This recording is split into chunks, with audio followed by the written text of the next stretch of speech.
Hello everyone and welcome to my media tour breakdown. This video will be covering Monk, and considering this job has had significant changes going into Endwalker, it will probably be a longer one. Now, this is just an overview, not a guide, so don't take anything here as an indication of how you should play, but rather what will be available to you in Endwalker. Of course, everything here is development footage and is subject to adjustments and changes in the final build. Now then, to start, Monk has been given a new chakra system called Beast Chakras, which correspond with the beast fighting styles we've always had, Oppo, Raptor, and Coral. These Beast Chakras are accessed by using Perfect Balance from level 60 onwards. Previously, Perfect Balance simply allowed the execution of Monk's weapon skills without form requirements. Now, along with that effect, the form associated with each weapon skill will unlock the corresponding Beast Chakra. Depending on the combination of Beast Chakras executed, with the order of execution not mattering a whole lot, you will gain access to different Masterful Blitz attacks, which leads us to the second change. Masterful Blitz is an ability unlocked at level 60 that gives you access to 4 different attacks, 2 of which will upgrade as you level up. All of these attacks will replace Masterful Blitz on your hotbar when the conditions are met. Before moving on, I will address the fact that Elixir Field and Tornado Kick have been tied to Masterful Blitz. While some might be upset at losing OGCD skills, I actually see it as freeing up our hotbars. It also helps us deal with the enhanced Brotherhood trait that I'll go over later. Along with Masterful Blitz will be the Lunar and Solar Nandi, which are the light and dark chakras we see in the job action trailer. At level 60, you will have Elixir Field, which requires 3 of the same Beast Chakra and unlocks the Lunar Nandi, Flint Strike, which requires 3 different Beast Chakra and unlocks the Solar Nandi, Celestial Rotation, which requires 2 different Beast Chakra and unlocks the Lunar Nandi or Solar Nandi if the Lunar is already open, and Tornado Kick, which requires any 3 Beast Chakra with the Solar and Lunar Nandis also being open.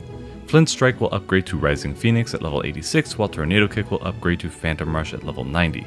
I'll be referring to the upgraded abilities for the rest of the video. Regardless of which Masterful Blitz weapon skill you end on, you'll be granted the effects of Formless Fist, which will let you pick up wherever you want in your rotation. Elixir Fields is an AoE that hits for 600 potency on the first enemy, then 65% less on all other enemies. This attack doesn't upgrade, and will remain the same even at level 90, which is good. I like this one.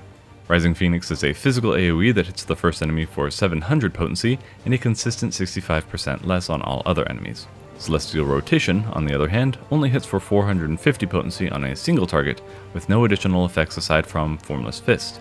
It seems almost like the oopsie blitz if you mess up your Beast Chakra combo, and is just there to give you whichever Nandi you're missing at the cost of some potency.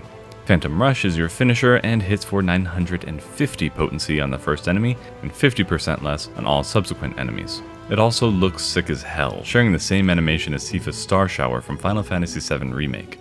Now let's talk about Enhanced Brotherhood, which now guarantees a chakra opening when a party member under the effects of Brotherhood executes a weapon skill or casts a spell. Let me say that one more time. Brotherhood now guarantees that affected party members give you a chakra every time they use a weapon skill or cast a spell. So, anyone previously concerned with the lack of OGCDs with them being moved to Masterful Blitz, it is unlikely we'll have anything to worry about during these windows. The issue of potentially overcapping chakra during this phase is still present, however, but it is something that I brought directly to Yoshi P during our interview where I only talked about Monk, so if you're interested, the video covering that will be on my channel as well. I apologize if you hear this cricket in the background. It's really nice outside, but he's being a jerk. The Gap Closer Thunderclap lets us dash to party members along with enemies. We knew this much coming from the job action trailer and the recent live letter, but I wanted to take a moment to confirm that that is all it does. You can't dash to NPCs as far as I know, and you can't dash freely without an appropriate target. This is another thing I brought up to Yoshi P during our interview, but the short of it is that it's a more versatile version of ethereal manipulation. And you'd better believe I'll have macros for different members of the party the way I did on Black Mage too. 3 charges and a 30-second cooldown will hopefully be enough to save me from the other half of my party trying to kill me.